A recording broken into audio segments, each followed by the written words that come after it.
Kekuatan di tengah kesulitan. Di dalam 2 Korintus 12 ayat 7 sampai 10 mengatakan firman Tuhan, "Dan supaya aku jangan meninggikan diri karena penyataan-penyataan yang luar biasa itu, maka aku diberi suatu duri di dalam dagingku, yaitu seorang utusan iblis untuk menggocok aku, supaya aku jangan meninggikan diri. Tentang hal itu, aku sudah 3 kali berseru kepada Tuhan, supaya utusan iblis itu mundur daripadaku. Tetapi jawab Tuhan kepadaku, cukuplah kasih karuniaku bagimu, sebab justru dalam kelemahanlah kuasaku menjadi sempurna. Sebab itu terlebih suka aku bermegah atas kelemahanku, supaya kuasa Kristus turun menaungi aku. Karena itu aku senang dan rela di dalam kelemahan, di dalam siksaan, di dalam kesukaran, di dalam penganiayaan, dan kesukaran oleh karena Kristus. Sebab jika aku lemah, maka aku kuat." Percaya gak sih bahwa kita sedang berada dalam peperangan rohani? Mulai dari hal kecil seperti bercakap-cakap dengan orang lain, hingga hal besar seperti memilih pasangan hidup, semuanya bermuara pada apakah kita melakukan kehendak Tuhan atau tidak. Sayangnya, banyak orang Kristen yang kalah dalam peperangan rohani, karena tidak mudah peperangan rohani ini. Tidak semua orang yang bisa menghadapi situasi-situasi sulit. Tidak mudah seseorang menghadapi siksaan, kesukaran, penganiayaan, kesesatan.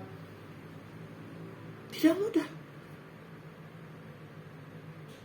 Tantangan yang terberat adalah ketika kita merasa bahwa Tuhan tidak menolong kita dalam kesulitan kita. Apa yang harus kita pahami dalam situasi seperti ini? Paulus adalah rasul yang luar biasa, menulis 13 rasul. Dalam perjanjian baru, dia mendirikan banyak gereja dan mampu bertahan di tengah pelayanan yang sangat-sangat berat. Apakah Paulus bukan manusia biasa? Paulus sama seperti kita. Dia adalah manusia biasa, sering tertekan dalam kondisi yang sulit. Di dalam bagian ini, Paulus menuliskan adanya duri dalam daging.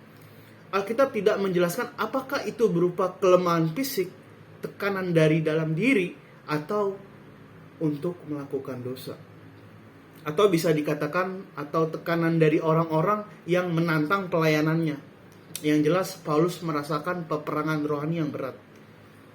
Wajar kalau Paulus berulang kali meminta supaya Tuhan melepaskannya. Wajar, sebagai manusia ya, sama seperti kita. Kita mau dilepaskan dari segala siksaan, dari segala masalah hidup yang kita hadapi setiap hari. Pasti masalah itu selalu ada datang bertubi-tubi. Tapi Tuhan apa? Tuhan jawab apa? Tuhan menjawab, cukuplah kasih karuniaku bagimu, sebab justru dalam kelemahanlah kuasaku menjadi sempurna. Tuhan menolak keinginan Paulus. Apakah Tuhan keliru? Bukankah jika Tuhan menolongnya, pelayanan Paulus lebih berkembang? Ketika Paulus ditolong oleh Tuhan Yesus, bahkan itu akan menjadi, pelayanannya akan menjadi berkembang. Justru Tuhan tahu apa yang terbaik bagi hidup Paulus. Dengan membiarkan berada dalam kelemahan, secara gramatika menyiratkan Tuhan yang melakukannya. Tuhan ingin membentuk karakter Paulus, menguatkan imannya, dan mengasah rasa belas kasihan kepada orang lain. Bukan itu bekal yang sangat penting dalam diri seorang pelayan Kristus? Paulus begitu diproses Tuhan, menghadapi situasi-situasi yang berat. Mungkin kita sebagai manusia biasa, kadang kita lemah, kadang kita gak kuat. Bahkan kita mempunyai pikiran, aduh, saya sudah tidak kuat, saya sudah tidak pantas lagi hidup.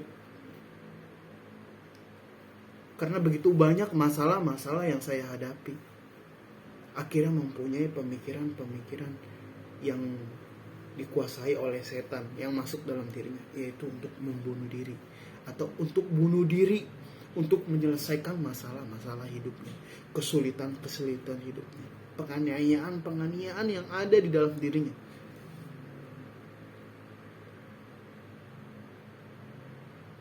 Jadi terkadang Tuhan mengizinkan kita tetap berada dalam kondisi yang sulit supaya kasih karunia-Nya semakin nampak dalam hidup kita. Ada 3 pelajaran yang penting dalam bagian ini yang kita jelaskan, yang kita dengar. Kesulitan hidup adalah hal yang wajar. Paulus mengalaminya sepanjang penderitaan, sepanjang hidupnya.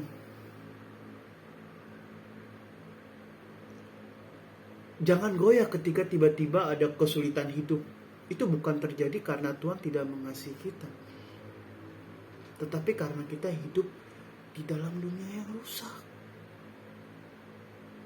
Ketika kita mengasihi Tuhan, ketika kita mau terus belajar, ketika kita terus mau dibentuk Tuhan, sesulit apapun, masalah seberat apapun yang kita hadapi, itu semua terasa ringan. Itu kita bisa menghadapi karena ada firman, ada Tuhan yang selalu ada bersama kita. Yang kedua, kekuatan kita itu berasal dari kasih karunia Tuhan. Dunia mengajarkan kita untuk selalu tampak kuat, unggul, dan mampu mengatasi segala masalah. Perhatikan apa yang terjadi dalam Pilpres. Kalau kita lihat Pilpres di Amerika ya, waktu kemarin tuh pemilihan presiden. Lupa bahwa manusia adalah makhluk yang rapuh. Namun dengan kasih karunia Tuhan, kita akan mampu hidup berkenan pada Tuhan di tengah-tengah segala kondisi hidup kita. Sebenarnya kita mampu untuk menghadapi situasi-situasi hidup kita, masalah-masalah hidup kita, itu karena ada Tuhan. Karena ada Kristus yang ada di dalam diri kita. Kenapa bisa ada karena Kristus? Karena kita menekuni hidup kita di dalam Tuhan. Kita mau serius, kita mau duduk diam di kaki Tuhan, kita mau terus mencari kehadiratnya. Kita mau terus melakukannya, firman-Nya. Pasti kita bisa melewati situasi apapun yang ada dalam hidup kita. Kita gak gampang nyerah, karena kita tahu, kita percaya Tuhan pasti tolong kita di tengah-tengah situasi yang berat ini. Yang ketiga,